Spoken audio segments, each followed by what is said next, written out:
আসসালামু আলাইকুম। নতুনের চাওয়ায় আপনাকে অভিনন্দন।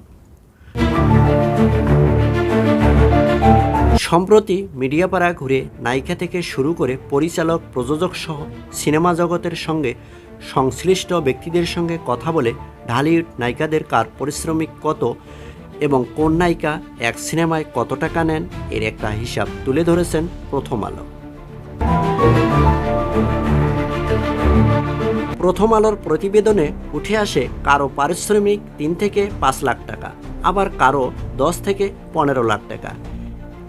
এক এক সময়ে এক একজনের পারিশ্রমিক এক এক ধরনের হয়ে থাকে। তো আসুন জেনে নেওয়া যাক কার পারিশ্রমিক কত। জয়া আহসান ছোট পর্দার নায়িকা হিসেবে জনপ্রিয়তা কেড়ে নেন টেলিভিশন নাটকে অভিনয় করে জয়া আহসান। ব্যাচেলর নাটক দিয়ে জয়া আহসান চলচ্চিত্রের অভিনয় জীবন শুরু করেন। এরপর একে একে দেশের আরও কয়েকটি চলচ্চিত্রে অভিনয় করেন তিনি। এরপর ওপার বাংলার আবর্ত দিয়ে সিনেমার নাম লেখান জয়া। জয়া কাজ করেন হিন্দি সিনেমাতেও। একাধিক সূত্রে জানা গেছে অভিনয় জীবনের শুরুতেই সিনেমায় তার পারিশ্রমিক ছিল 6 থেকে 10 লাখ টাকা, কিন্তু জনপ্রিয়তার সঙ্গে সঙ্গে বাড়তে থাকে তার পারিশ্রমিক অঙ্কটাও। প্রযোজক এবং পরিচালকেরা জানিয়েছেন দেশের সিনেমায় জয়া আহসান কখনো 15 লাখ আবার কখনো 20 লাখ টাকা নিতেন, কিন্তু ক্ষেত্র বিশেষে এই টাকার পরিমাণ কম বেশি হয়ে থাকে। তবে পশ্চিমবঙ্গের সিনেমায় জয়ার পারিশ্রমিক কত সেটা এখনও জানা যায়নি। এরপর আসি ঢালিউড কুইন অপু বিশ্বাস। অপু বিশ্বাস ছোটবেলা থেকে নাচ করতেন। এ সময় নাটকে ছোট ছোট চরিত্রে কাজ করতেন এই নায়িকা।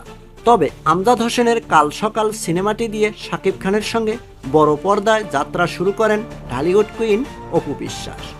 এরপর শাকিব খানের সঙ্গে কোটি টাকার কাবিন। ছবিটি মুক্তির পর অপুকে আর পেছনে ফিরে তাকাতে হয়নি।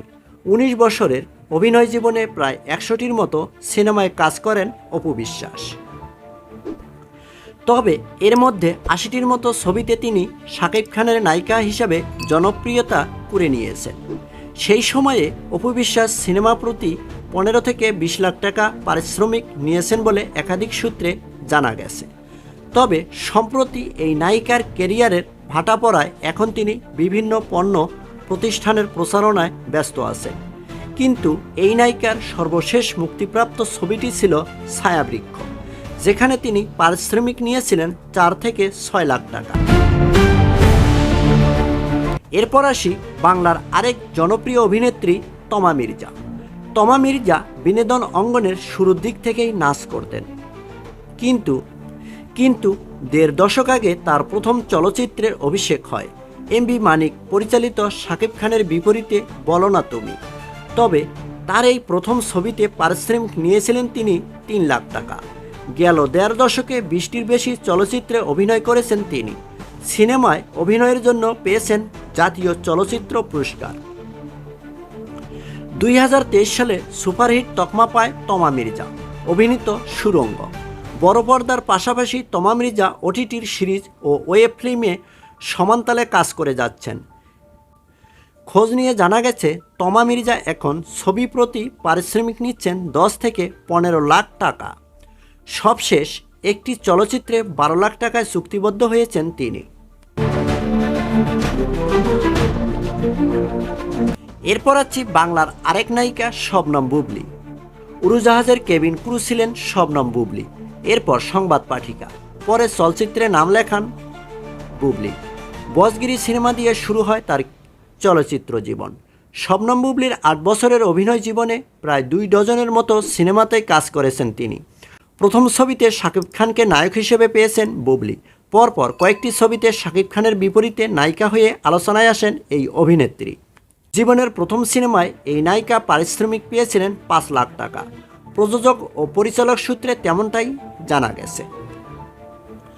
তবে কয়েক বছর ধরে বুবলী সমানতালে চলচ্চিত্রে কাজ করছেন। খোঁজ নিয়ে জানা গেছে ছবি প্রতি বুবলী পারিশ্রমিক নিচ্ছেন 6 থেকে 10 লাখ টাকা।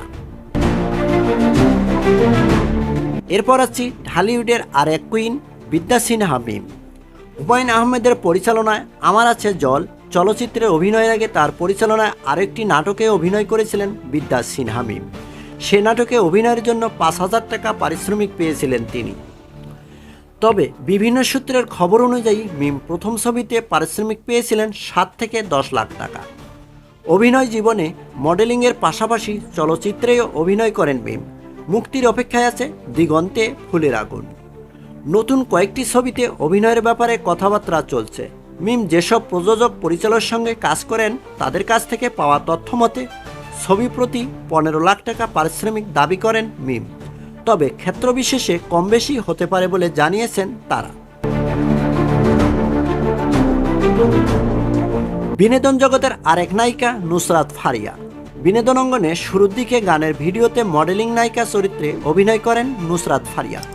এরপর উপস্থাপনা, সবশেষে 2015 সালে প্রথম সিনেমা আশিকি ছবিতে কলকাতার অঙ্কুশের বিপরীতে অভিনয় করেন ফারিয়া।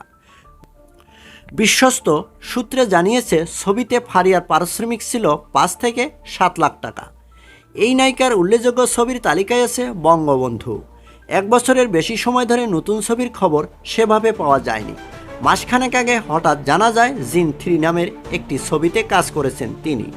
নুসরাত ফারিয়ার ছবির প্রযোজক ও পরিচালকের সঙ্গে কথা বলে জানা গেছে কোনো ছবিতেও তিনি 10 লাখ টাকা, কোনোটিতে আবার 12 লাখ টাকা, তবে মাঝখানে 10 লাখ টাকার কমেও ছবিতে কাজ করার ইচ্ছা পোষণ করেন এই নায়িকা।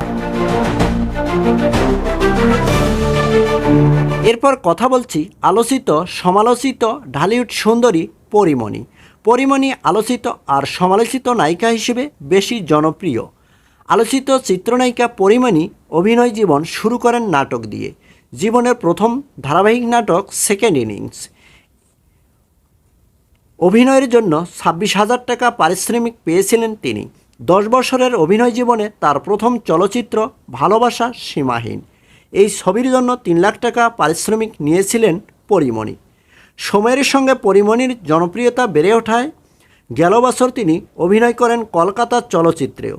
জনপ্রিয়তার নিরিখে ছবি প্রতি পরীমণির পারিশ্রমিক বেড়েছে দ্বিগুণ। দেশে তিনি সর্বোচ্চ 22 লাখ টাকা পারিশ্রমিক নিয়েছিলেন অ্যাডভেঞ্চার সুন্দরবন এই ছবিটিতে। এর বাইরে আরও কয়েকটি ছবিতেও তিনি 22 লাখ টাকা পারিশ্রমিক নিয়েছিলেন বলে জানিয়েছেন পরীমণি নিজেই। পরীমণি সবশেষে চুক্তিবদ্ধ হয়েছেন গোলাপ চলচ্চিত্রে। এই ছবিতে তার বিপরীতে দেখা যাবে নীরবকে। এরপর আছি ঢালিউডের আর এক নায়িকা পূজা চেরি। পূজা চেরি নাচে পারদর্শী। পূজা ছোটোবেলায় শিশুশিল্পী হিসাবে কাজ করেছেন। নায়িকা হিসেবে প্রথম সিনেমা নূরজাহান, যাতে তার নায়ক ছিলেন কলকাতার আদিত্য। দ্বিতীয় ছবি পোড়ামন 2 দিয়ে নিজেকে আলোচনায় নিয়ে আসেন। পূজা এখন ছবি প্রতি 10 লাখ টাকা পারিশ্রমিক দাবি করেন। তবে গল্প কিংবা প্রযোজনা প্রতিষ্ঠানের সঙ্গে বোঝাপড়া ভালো হলে 8 লাখ টাকায়ও কাজ করেন তিনি।